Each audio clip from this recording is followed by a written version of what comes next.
Why do most female athletes tear their ACLs, and do they usually tear it in a contact situation or a non-contact situation?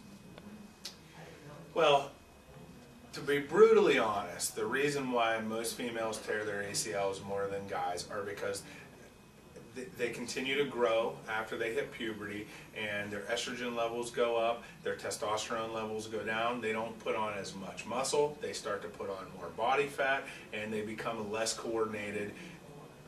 It's really simple. They have worse biomechanics, and it's not always seen before they hit puberty. Usually the boys and girls are pretty neck and neck and similar with their movement patterns, but once they get this bigger skeleton and bigger, heavier body, not to mention that it's also fatter, that they don't have as much muscle to support it. Not only that, they are not taught how to move appropriately. They're not coached through the right movements. And I always say this, it's the worst thing, because I think that female athletes have been easily the most neglected part of the population in sports.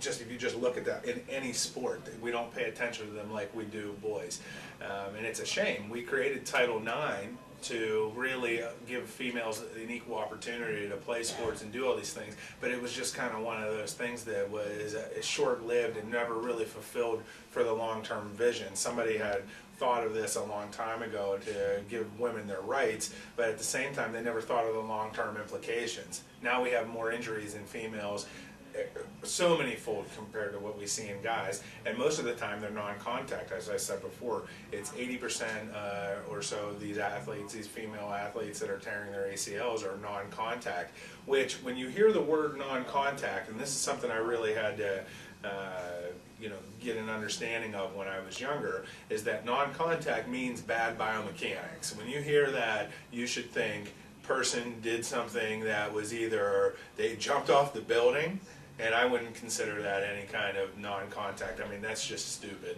And I mean, it is. Or they went to move their body in a way that they couldn't move it with control, and basically something gave out. They either, they put their foot in the wrong position, or they didn't absorb impact the right way, or they just simply fell to the ground with poor coordination and poor shock absorption, and they have an injury. That's a non-contact injury.